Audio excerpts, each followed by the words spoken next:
What is going on, guys? So today I'm going to be talking to you about things that you should not do at basic training.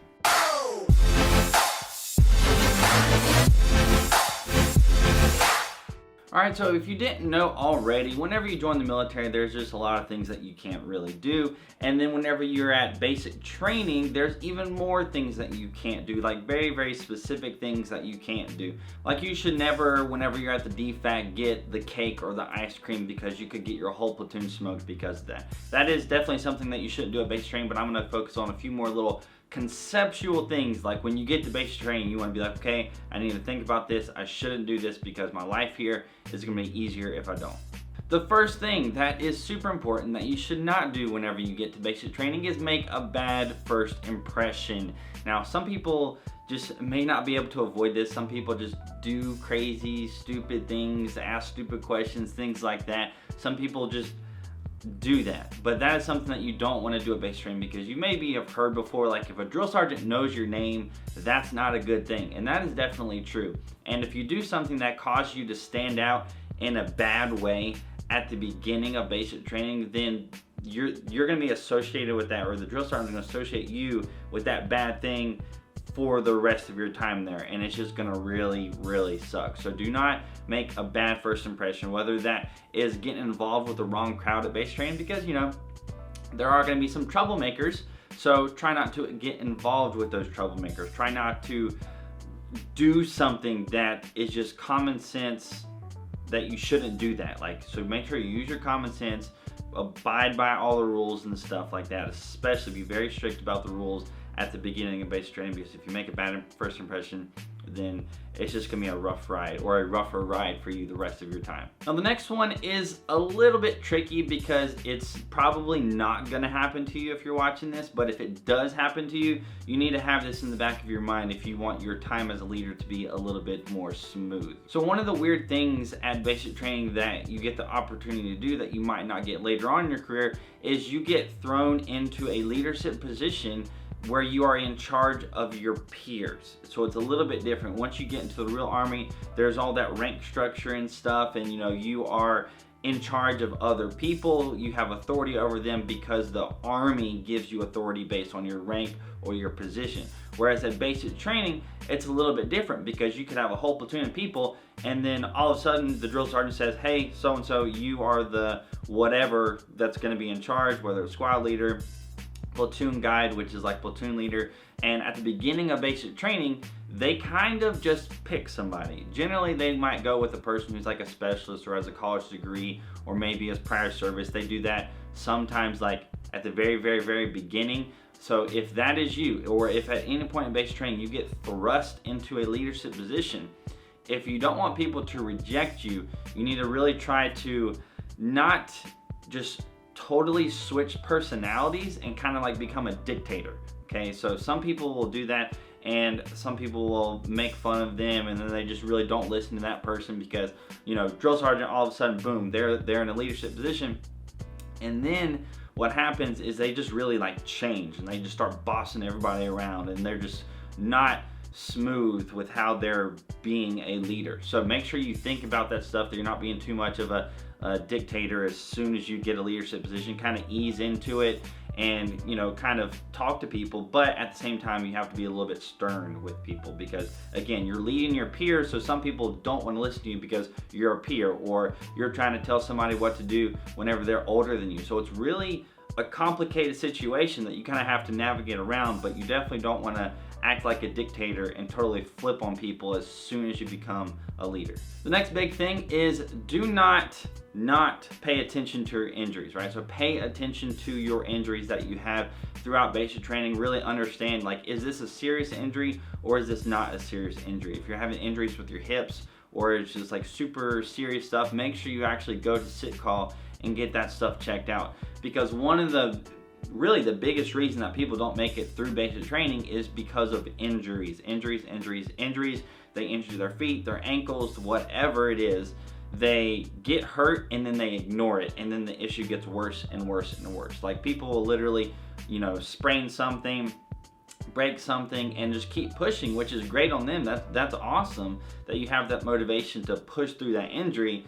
But at the end of the day, don't suck it up to a point where you get hurt even more, and then now all of a sudden you have a permanent injury because you didn't see, you didn't go to sick call, seek help for that injury at an earlier date. So now, don't be a wussy. Don't be what's called a sick call ranger, which is somebody who goes to sick call for literally everything under the sun.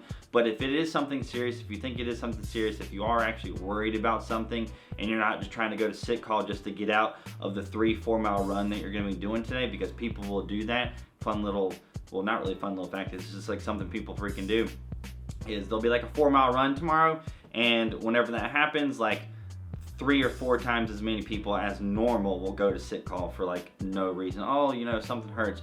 Don't be that person, but pay attention to your injuries if you do have them. The next thing that you should not do at basic training that's going to make your life easier, that's going to make your platoon's life easier, and is also going to make the leaders of your platoon's life easier, is don't jump the chain of command and just talk directly to the drill sergeants. Really, the only people that should be directly communicating with the drill sergeants are your leaders of your platoon. So platoon guide, the assistant platoon guide, squad leaders maybe, but really the squad leader should be talking to the platoon leader, or the platoon guide, whatever you want to call it. It's a little bit confusing now that I've been out of basic training. You call it platoon guide at basic training, whereas it's the same position as a platoon leader. So I get that mixed up when I'm talking on the fly. But anyways, don't jump the chain of command. A lot of people that are at the lower levels that have no leadership position whatsoever will just like go up and talk to drill sergeants and ask them questions and ask them like, what are we gonna do? What are we gonna do? When does mail come in?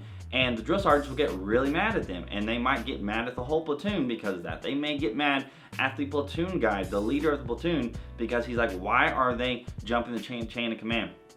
Like, they should not be doing that, because it's basically, if it's not life, limb, or eyesight. So unless it's like something super, super serious, you should not be talking to the drill sergeants. But yeah, people know that, and they still talk to the drill sergeants whenever they don't need to. They're jumping the chain of command, and then what happens is the drill sergeants get mad, the drill sergeants take it out on either your platoon guides, or the drill sergeants take it out on the whole platoon, all because you're like asking about when mail is gonna come in or something stupid like that. So the next tip that you need to not do is only worry about yourself. It's something that the military is going to teach you. It's going to kind of teach you to work as a team and kind of worry and care about other people and what they're doing, and kind of worry about like what they have going on. Not like worry as in a sense that's going to put extra stress on you, but really just keep in mind that if somebody else in your platoon screws up, if they don't know something, if their boots are lined up incorrectly and their boot is a little bit too far forward, like just keep in mind that at basic training, you don't want to be a super selfish, self-centered person, because number one, that's just not good.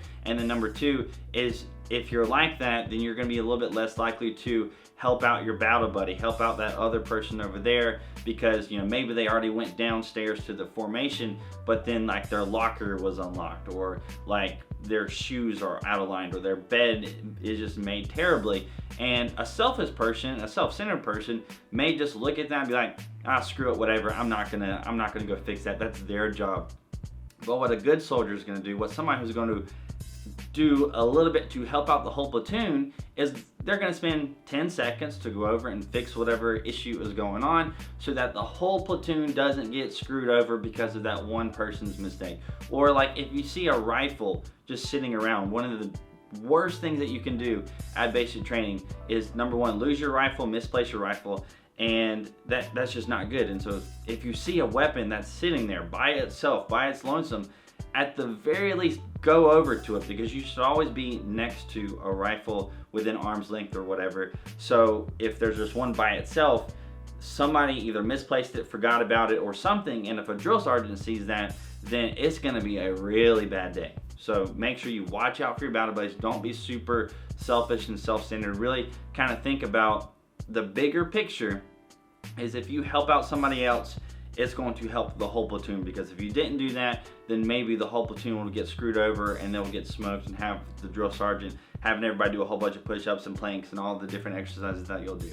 Now, this next thing that you shouldn't do at basic training, and I know it may be difficult for some of you because you just love doing this. You just love hitting that snooze button in the morning. You just love sleeping in a little bit, setting your alarm a little early, and waking up at the very last second in order to go to work or go to school or whatever. Don't do that at basic training. Do not do that at basic training. When the alarm goes off, whenever somebody comes over and wakes you up because it's time to get up, or if a drill sergeant comes in, get up right then and there and get ready, dressed, whatever, because one of the first hit times that you have to hit in the morning is that first formation, and a lot of people that are slow getting out of the bed are going to be slow getting down to the formation, and if you're late, that is not good. You should always be early to formations. If you're even early to formations, drill sergeant might be mad. You might come downstairs one day and everybody else is in the front leaning rest position because you were late, because you decided to sleep in just, 2 minutes or so, but those 2 minutes are a big deal. So make sure in the morning you don't try to get that extra minute or two or whatever. You just get up and get ready. And also it does kind of help you wake up if you wake up immediately. Just a little pro tip for you guys. If you ever struggle getting out of bed, try to practice like as soon as your alarm goes off, just get up right then and there, because that will wake you up a little bit more than if you just chill around in bed and just lay there. And I mean, at basic, like, you're not gonna be getting on your phone just chilling in bed. You're just wasting time. You're already up. Just go ahead and get up. And while we're on the topic of sleeping, don't try to play hide and sleep, right? This is something that people will do. They'll try to hide in their locker and go to sleep. They'll try to do whatever they can. Hey, battle buddy, I'm gonna go in the stall back here and wake me up when the drill sergeant comes in. I mean, yes, that may work and your battle buddy may help you out, but like, let's say for example, your battle buddy, one of your friends, goes into the bathroom. He wants to go to sleep in the middle of the day, which is something that you should not do. You can't do. You just don't sleep in the middle of the day. You sleep at night when you're supposed to go to sleep.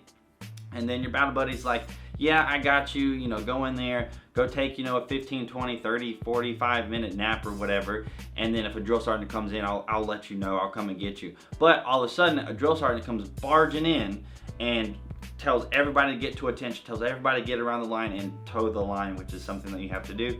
And then all of a sudden it's like, well, so-and-so is in the bathroom asleep and you can't leave to go and actually wake them up. So all of a sudden you're in this weird predicament. Drill sergeant's already probably mad about something, so like, what are you gonna do? So you're in this weird situation, and all of a sudden they're gonna find out that, hey, somebody is asleep in the bathroom. And that is like one of the worst things that you can do, is sleep during the day, or at least get caught sleeping during the day. And then all of a sudden everybody is screwed because you wanted to get a 15-minute nap, because that stuff will happen. If you try to hide things, if you try to get around the rules, if you try to do that stuff, like, inevitably it's going to happen. It's just going to happen. So do not do that. Don't play hide and sleep at basic training. And then the last tip, and this is kind of like an important life tip as well, is don't just blow all of your money at the end of basic training, or whenever you get the chance. The gut truck comes around, you can get all the Cliff Bars and Powerades and whatever else you want that you're allowed to get, and people will just blow a bunch of money on that, and then before you know it, you've gotten to the end of basic training and you just spent so much money on stuff that is totally pointless. Like, if the t-shirt guy comes around, if you want to get some t-shirts, get a couple. Don't be spending hundreds of dollars just needlessly. Whenever you graduate basic training, don't go out and buy some new stuff. People say, getting new cars. You definitely don't do that. But like, just trying to actually be responsible with your money, because I know some of you out there that are younger, that are just like leaving after graduating high school. You may not have a job where you're making a ton of money. You may not have ever had a job at all, and then all of a sudden you go to basic training where you're not really spending that much money. Yeah, you might be spending money on the food and t-shirts and things like that, but at the end, you may have never been in a situation before where you have like a couple $1,000s in your bank account, and so you're like, oh man, I have a couple $1,000s that I can spend. No, you have a couple $1,000s that you need to use responsibly, okay? So that's just a little pro tip, that it happens. People, family day, graduation day, whatever, they will go and they will just blow so much money, like almost like all of their money, or at least $1,000. People do it all the time. They'll just blow $1,000 on family day or graduation day, and just think about it, like, you just spent all that time, effort, hard work, torture, going through basic training just to literally blow it on something that you don't really need. So that was my last tip, and before this video is over, if you guys haven't checked out the merch store, link down in the description down below. I do want to mention here in this video, I probably should have said it at the beginning of the video, is I did add a 10% off code that will work at all times. It'll be code WARD 10, last name 10. Okay, super simple stuff. You can use that at any time, all times. You get 10% off. That's something that y'all need to know. Okay, so if you ever get anything, you need to know that it is 10% off. There's no reason why you should not actually use that code. So that's something that I want to throw in here to remind you guys. Again, should have said at the beginning, because I don't want people to overspend, if that makes sense. Right, so that is it for this video. I hope you guys enjoyed it. If you did, hit that like button. That would be awesome. If you want to check out some more of my videos, hit that subscribe button. That would be even better. Follow me on Instagram and Snapchat if you haven't already. Hit that notification bell button if you want to be a freaking boss. I hope you guys have an amazing freaking day, and I'll see y'all later.